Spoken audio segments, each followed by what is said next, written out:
if we got divorced, he'd remarry. Maybe not to this girl, but someone. And we both know I'm not easy. So I could be like single forever, which means that, forgive me, but this does keep me up in the middle of the night. What? That I don't want to be buried alone. Paige will be with her husband, and Matt will be with his new family, and I will be buried with strangers. I will be buried in the stranger single section of the cemetery. Much too lonely here, Joe. But do you love him? I care more to be loved. I want to be loved. That is not the same as loving. I just feel like women, they have minds and they have souls as well as just hearts, and they've got ambition and they've got talent as well as just beauty. And I'm so sick of people saying that love is just all a woman is fit for. I'm so sick of it. I'm so lonely. I've gone above and beyond for you, for us. And I mean, I've laid your clothes out for you like you were a 4-year-old. I support you, I supported you, your work. Anything, I make the plans. I take care of everything, and I just don't feel like you appreciate any of it. Nick Dunn took my pride and my dignity and my hope and my money. He took and took from me until I no longer existed. Have you ever felt the fear of being alone? And if you have you ever had bad company surrounding you? Rightful fear, or is it a blessing in disguise? Hello, beautiful people. Welcome back to my channel. Now, this is actually a very common fear that a lot of people have, that they just don't like being alone.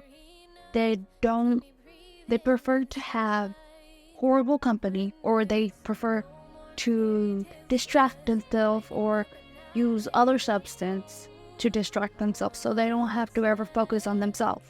I feel like most of the time the reason why a lot of people don't want to be alone is because of the fact that they don't want to learn who they are. How can we overcome it? How can we stop allowing this fear control us? How can we stop allowing fear continuing these horrible situations that we are in, being with horrible company, or continue to allow us to get distracted because of the fact that we do not want to be alone? Now, before we start this, I do want to talk about how I see loneliness, right? So for me, loneliness really isn't something you should fear. You should really embrace it, and most of the time it's just something you need to switch with your mindset.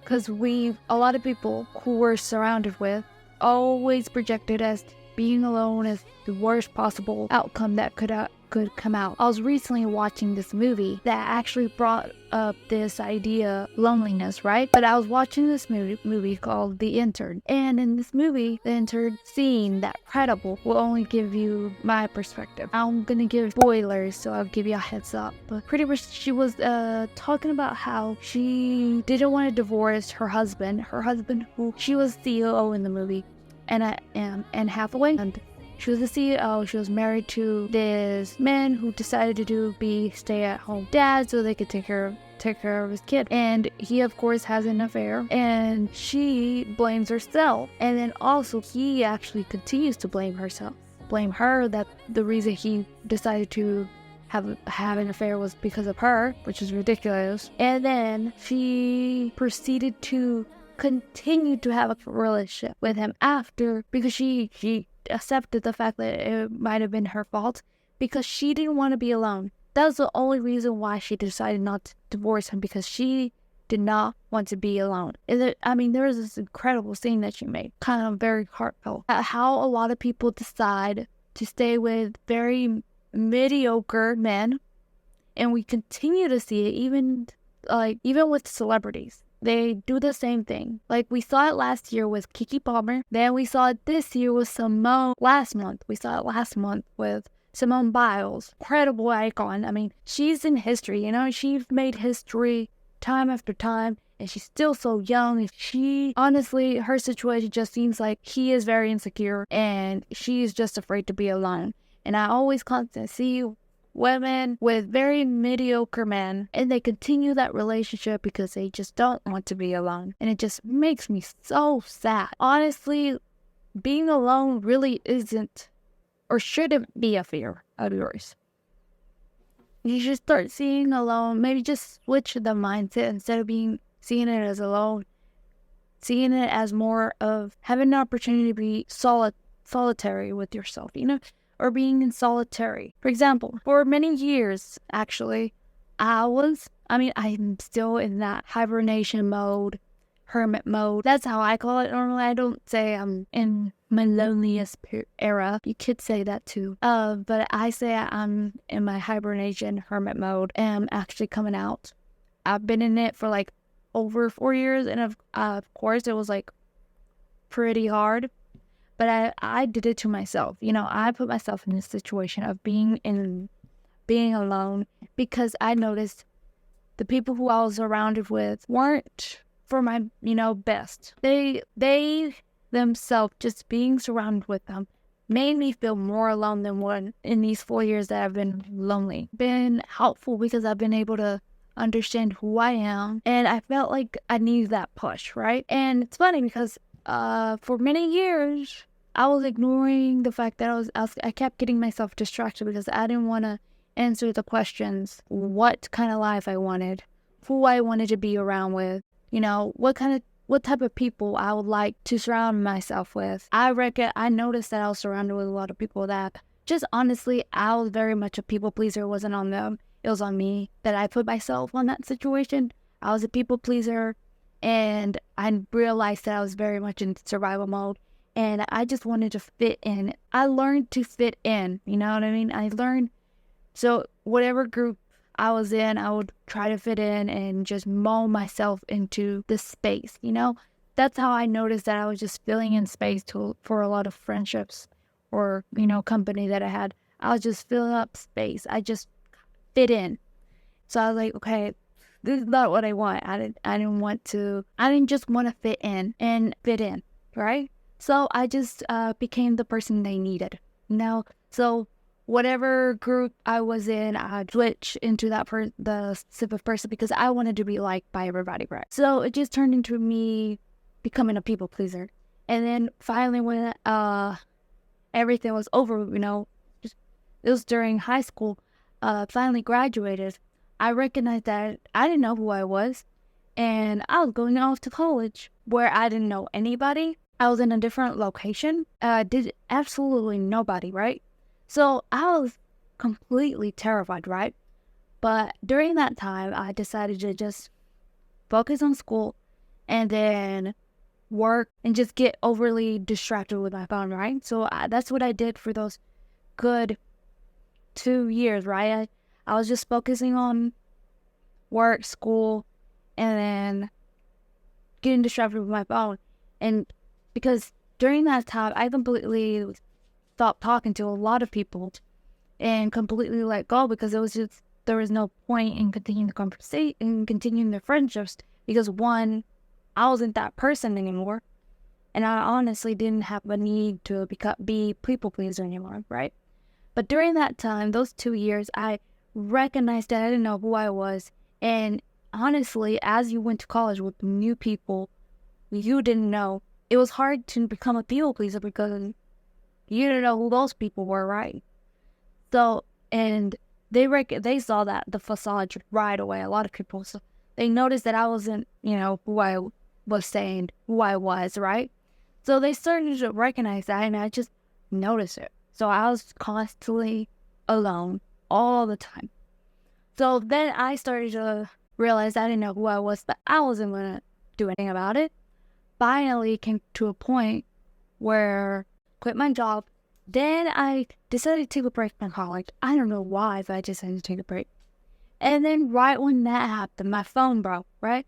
So for a good 2 months, I want to say, I didn't know what to do. I was completely I didn't have anything else to, right? So there's no way for me to get distracted. There was just no one I could talk to because I still didn't really have any friends. So I just had to deal with it, right? So I had to deal with the solitary. And I had to find who I was, honestly. Started asking the questions. Journals, like, I started taking journaling like a religion. I would write every single day for everything, every little thing I noticed that my body did. It was just simple as like starting to recognize things that foods that I really didn't like, just ate because other people liked it. That's how far I went. And then I started, and I write it down. I started to write down movies I really like, TV shows I really like. It's just so simple as that. Just start writing down things you like. Then I started doing hobbies. So I started writing down the hobbies that I really liked. And then I started going to movies on my own. I started to, taking solo dates as serious as possible. I went to a lot of movies on my own. I did even journals about it and talked about how I felt about the movie. Started to say my opinions. And then I even took it to further and went to some of my favorite restaurants by myself, right? So I started just to do that all the time, and I started to recognize who I am. And then I actually even started creating a list because I was like, okay, who am I, right? What have I accomplished? What are the things that I've done? So I started because most of the times as humans, we have a tendency to devalue ourselves. We normally just forget everything we've accomplished and we just assume we haven't done anything. And that's what I always said to everybody. Yeah, I haven't done very much, So I started making a list. I started making a list on my phone, and it's called like self-appreciation. And it's just a whole bunch of things I've accomplished and things that so I started to realize I started to create this person that I am. And then I started to realize the type of people who I want to be surrounded with. And of course, I started to create these boundaries. Because I didn't want anybody to be in my life just because I was lonely. So I started to actually start appreciating being in my solitary era, being alone. I loved it.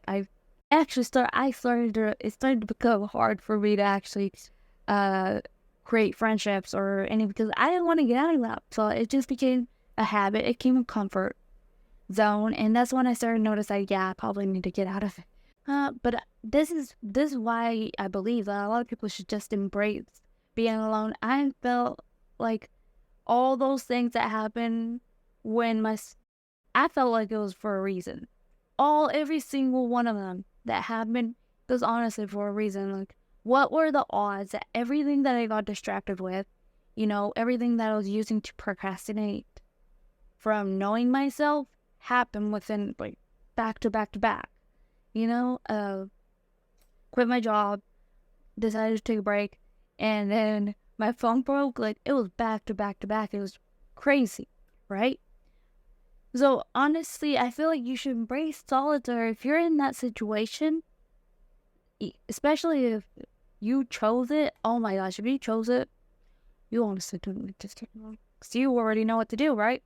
But if you're in the situation divinely, created, it was for a reason. And it's a reason you're watching this video, because you want to start embracing solitary. Because I feel like you are transitioned to a big change, and you need to know who you are or who you want to be for that big change to happen, right? Because everything is a mindset. Our mind projects our reality, right?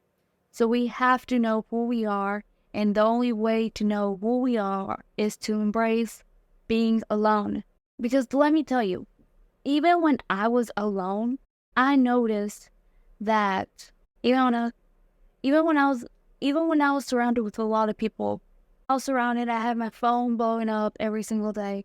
I had things to do every single day, right? Even when that was happening, I still felt lonely, right? And I feel like that was a horrible feeling. because I noticed that nobody had my back, nobody really cared about me. I was just there because, yeah, I filled up space. And I knew they had other things, and it was horrible, but I put myself in that situation. I made myself the person just to be there, right? Honestly, I feel like you should start embracing being lonely, Start going solo dates. Start writing lists of things you've accomplished, things you absolutely love about yourself. I want you to start writing about what are your favorite books? What are your favorite movies? What are your favorite anything, Start learning who you are. Yeah, honestly, it's just as simple as that. And then you'll naturally want to start to know what kind of people you want to be surrounded. That's why I'm always talking about journaling, because honestly, the moment you start journaling is the moment you start learning who you are, because you become more self-aware of you, right? So start journaling, start going to solo dates, just embrace being alone. Stop trying to distract yourself and procrastinating, because honestly, if you don't, there's going to be a point in your life where you're just going to regret not taking this opportunity and embracing it. Okay? Now, if you want to be surrounded with people who absolutely love you, you have to first love yourself. You first have to love yourself. And if you ever felt this fear of being alone, have any advice, then please like this video, subscribe, press the notification button, and so I can see you next time. Bye. Don't forget to comment. Being alone is a wonderful space that you find your own company very wonderful, while lonely means you are longing to be with somebody. Learn the difference.